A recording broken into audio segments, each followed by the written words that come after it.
Olá, eu sou o Dr. Balduino Neto, eu sou cirurgião plástico, membro da Sociedade Brasileira de Cirurgia Plástica e professor da disciplina de Cirurgia Plástica aqui na Faculdade de Medicina de Botucatu.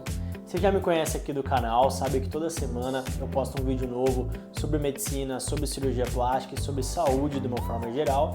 E hoje um dos temas que eu vou abordar para vocês é a chamada cirurgia plástica da orelha, a famosa otoplastia. Muita gente nos procura para esse tipo de procedimentos em várias faixas etárias e hoje eu achei que era importante comentar alguns detalhes para você que acabou de fazer essa cirurgia ou para você que está pensando em fazer a cirurgia e está preocupado ali com aqueles primeiros dias de recuperação desse procedimento. Bom, então o que é um dos grandes destaques de quem faz uma otoplastia, né? Na maioria das vezes, o cortinho da otoplastia é aqui atrás da orelha e na maioria dos pacientes o grande objetivo é fazer com que a orelha que está um pouco proeminente fique mais perto da cabeça. Eu sempre falo que o objetivo não é colar literalmente a orelha na cabeça, porque isso acaba sendo até inestético, né? O objetivo é simplesmente diminuir esse ângulo de separação entre a orelha e a cabeça. Obviamente, alguns casos são um pouquinho mais complexos, porque existem algumas alterações do formato de estruturas importantes da orelha que acabam sendo corrigidas também no mesmo procedimento. E por ele ser uma cirurgia em geral com anestesia local, o paciente é imediatamente liberado para casa, né? Como que alguns colegas e como que eu particularmente oriento que meus pacientes sigam cuidados, né, de orientações após a cirurgia, né? Uma das principais coisas é utilizar a famosa faixinha que protege a orelha. Em alguns casos, o paciente sai com essa faixa imediatamente já da cirurgia usando ela. Em outros casos, a gente coloca primeiro um curativo, que também serve como enfaixamento, e depois a gente começa a usar essa faixinha. Muita gente imagina que a faixinha é que vai segurar sua orelha no lugar, que a faixinha é que vai fazer sua orelha ficar mais perto da cabeça. Mas não é isso. Na verdade, a faixinha, o grande objetivo dela, pelo menos na minha opinião, é de proteger você de um eventual acidente, de uma intercorrência. Em que sentido? Vamos supor, a gente foi lá, fez a cirurgia, o cortinho aqui atrás da orelha, deu todos os pontos, reposicionou toda a orelha e sem querer, na hora que você vai tirar uma camiseta em casa no primeiro dia, a camiseta enrosca e prende na orelha, puxa a orelha para frente. Como no começo, grande parte da correção cirúrgica vai depender dos pontos, dos fios que a gente passou internamente, um movimento muito forte puxando a orelha para fora pode fazer com que alguns desses pontos se rompam e você pode acabar perdendo o resultado.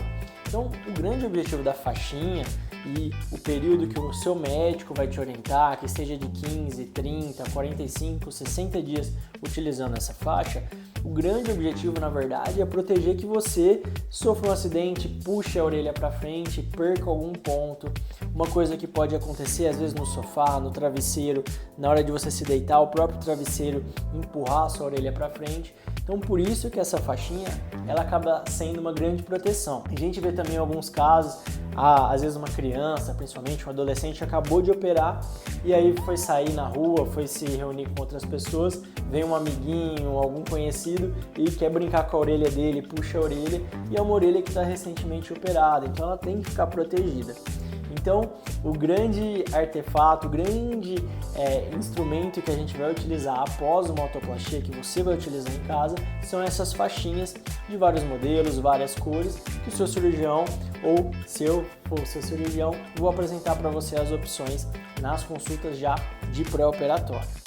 Um outro fator muito importante na cirurgia de orelha é que, em geral, como muitas vezes a gente precisa manipular muito as cartilagens da orelha, isso nas primeiras 24, 48 horas pode causar uma dor mais intensa do que algumas outras cirurgias plásticas que a gente faz. Então, eu particularmente, antes da cirurgia, eu já oriento muito bem que o paciente já até adquira alguns analgésicos, né, os remédios para dor, de várias capacidades, de várias intensidades, para que quando você realize a cirurgia, já nas primeiras horas você comece a tomar esses analgésicos, porque assim que passa o efeito da anestesia local, que dura apenas algumas horas, você vai começar a sentir algum incômodo e é uma dor que para algumas pessoas é relativamente forte e importante.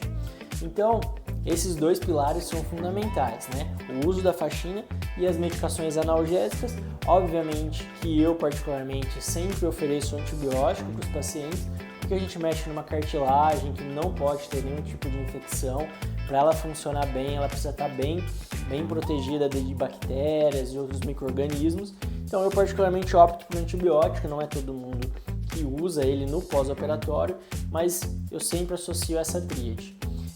Analgésicos, que são os remédios para a dor, a faixinha e o antibiótico. Obviamente a cirurgia da orelha também exige um cuidado maior com a higiene, né? Porque é mais difícil você puxar a orelha, o próprio paciente vai ter receio, né, de ficar puxando a orelha para frente para higienização. Então, no geral, eu particularmente oriento que se use um cotonete, né, com algum produto antisséptico que vai ajudar a gente a limpar atrás da orelha sem um trauma excessivo, sem puxar demais a orelha para frente, correndo o risco de estourar algum pontinho ou a gente ter algum problema. Sempre que é possível, utilizar um secador frio, principalmente após o banho.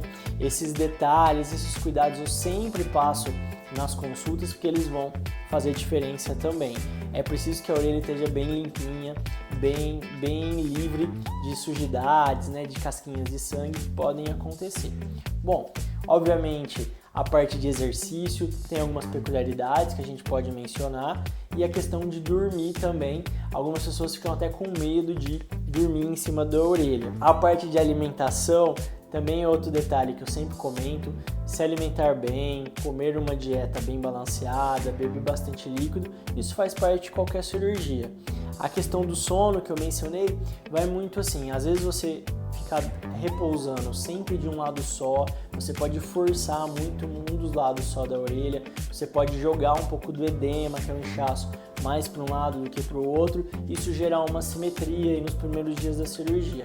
Então, idealmente, na primeira semana especialmente, é bom sempre dormir com barriga para cima, né? A face virada para cima e sempre com a cabeça um pouquinho acima da altura do coração, ou seja, colocar pelo menos um travesseirinho mais alto para que o retorno do sangue seja mais eficiente. E quanto aos exercícios físicos, obviamente vai depender da sua idade, das suas práticas habituais e é o tipo de cirurgia que, devido a ser com anestesia local, se você usar a faixinha adequadamente, rapidamente você vai poder voltar a fazer as suas atividades físicas quase que normalmente. Isso são algumas das dicas, algumas das orientações que eu passo para os meus pacientes. Obviamente, cada uma delas a gente aborda minuciosamente nas consultas.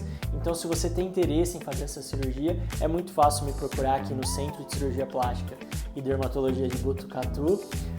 Meu contato também é muito fácil lá no Instagram, é @BaldinoNeto Cirurgia Plástica. E toda semana eu tenho um vídeo novo aqui, trazendo diversos assuntos aí sobre cirurgia plástica, medicina e saúde. Conto sempre com você, curtindo, compartilhando e estou sempre aberto para dúvidas e sugestões. É isso, até a próxima.